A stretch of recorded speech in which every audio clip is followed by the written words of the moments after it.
We all understand the type of climate that we're dealing with. We're dealing with multiple offer situations. I'd love to know sort of what's your why? What makes you tick? Why are you so successful? Have a dialogue with your lawyer. Have a dialogue with your agent. Both sort of passionate about sort of what we do. Again, vet your agent to make sure that they're experienced and they're local. I like that idea. No excuse to miss it on Saturdays from 8 to 9. That's right. WBZ. And now, the show that gives you the latest and most relevant housing market news. Real Estate Radio Boston with financial expert Rick Shearer and legal professional Ali Alavi.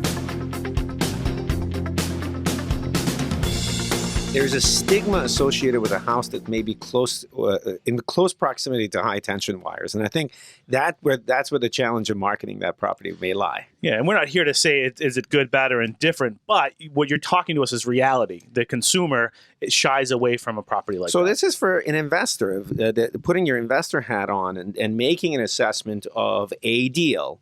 I think you need to find out what those general factors are with regards to your exit strategy and how may impact it. Maybe that's what you're talking about. Absolutely. And you need to take that into consideration because you are not going to be able to get the same kind of value. So when you're trying to find out what that after repair value is going to be, what are you going to sell the house for, it's pretty significant decrease when you're anywhere near those high tension wires, right. And you need to factor that in. One other thing we talked about the other day was I like water. I like hanging out, going on vacation, being near the water. That doesn't always pan out to be successful when redeveloping a property that might be lakefront. True? Absolutely. So lakefront homes pose a very unique challenge because I think when anyone gets an opportunity to rehab a house that's lakefront, they end up putting a significantly higher value on that house, specifically because it's right on the water. And so you can take a look at the comps of, a comparable home that sold a 3-bedroom, 2.5 bath home in the same city, not on the water. And then you say, well, lakefront, we have to be able to sell it for at least $50,000 more, right? Or it's got to be more. Right. It's got to be worth more than what things are going in the neighborhoods. But in fact, it is absolutely not the case. We have found some significant challenges when we are adding that kind of increased value. And what we find is that most folks don't put that kind of value on the resale of a lakefront home compared to another home within those areas. So it's something to watch out for. You think you're stepping into a great deal that's going to sell for a lot more. In all reality, it's not always the case. I would totally make that mistake if I was. Oh my God, I think a lot of people would. We have. Right. But he'll never do it again. And you'll never do it again. Exactly. But there's also a challenge associated with flood insurance when it comes to those particular opportunities as well. And I think that impacts not only the carrying cost of the investor, but it also is going to get incorporated into the bottom line cost to the consumer that wants to purchase that property. And therefore, I think that affects the ability to be able to market it. Yeah, so true, Ali. So one thing that we do now whenever we're working with any lakefront homes or any areas that may be in a flood zone, we check it out and we talk with our insurance guy. We run the property address by them and we find out exactly how much more people are going to have to be paying for that flood insurance. And it makes a big difference. And we didn't always take that preemptive step prior. And then you realize, okay, folks are going to be paying, $300, $700, $1,000 more for this flood insurance.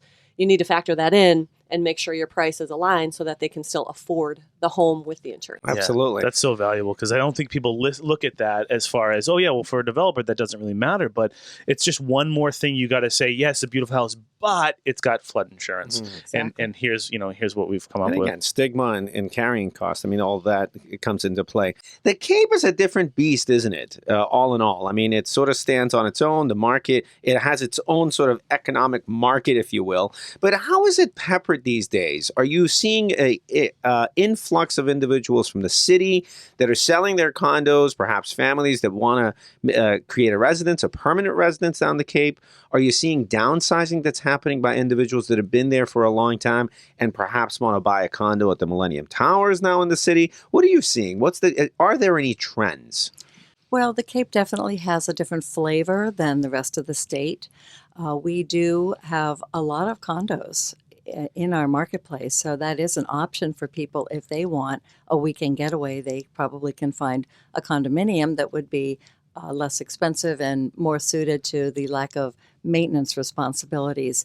We are seeing some buyers coming in that actually don't own a home in the city. They rent because of the high prices to buy, and they want to buy a home on Cape Cod because their dollar goes farther. And they make that their weekend getaway and their vacation spot. Yeah.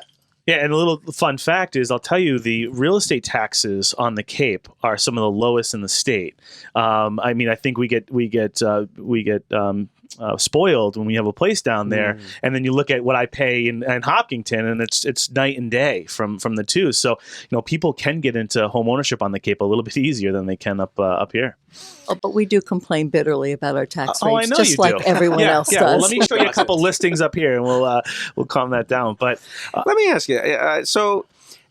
You mentioned something that I think I've heard for the first time, which is a discretionary area, and I think that's a perfect way of characterizing the Cape and the Cape market, because it is discretionary.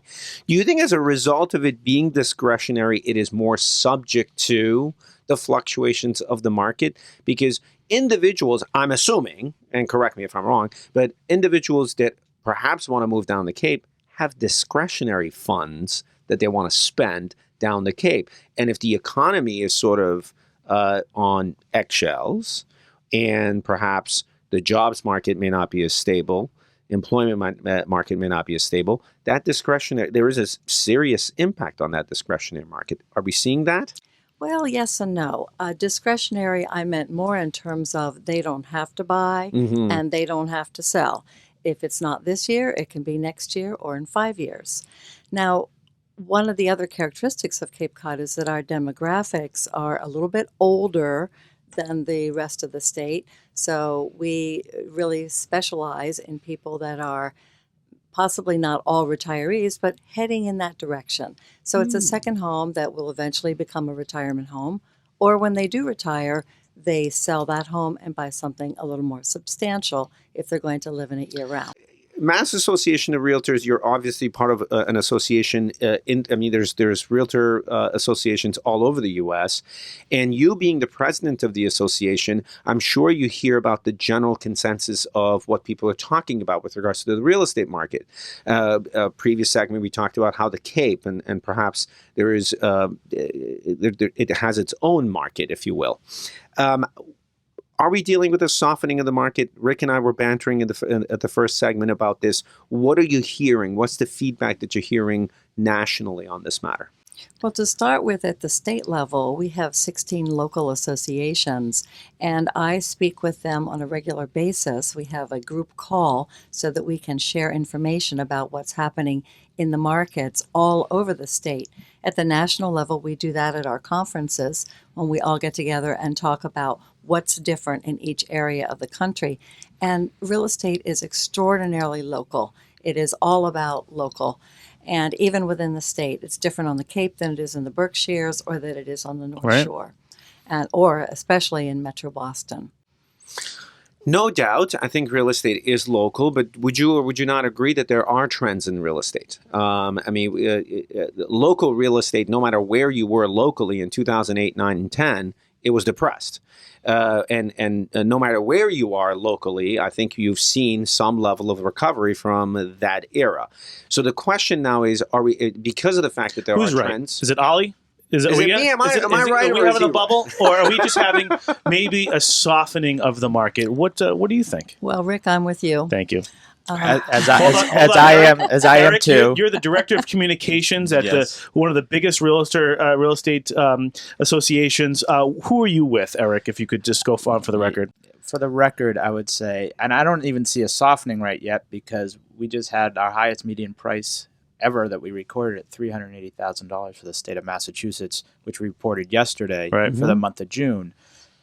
So when we look at the median price, how high it is, and we're starved for inventory, that would tell me in my basic economics a supply and demand issue. When we look back at the bubble, I would say we had high demand, high prices, and high inventory. That doesn't make sense. Right. One of those things was off, and obviously it was that unfettered access to money. You had a lot of people who were getting loans. My old boss would say, if you could fog a mirror, you could get a loan. Well, that's what was happening back then. Now we know lending restrictions swung way to the other side. Right. They're starting to come back. They are. You can only afford what you can qualify for. So the restrictions are keeping you much more honest. And there's those exotic loans that were hurting people are gone.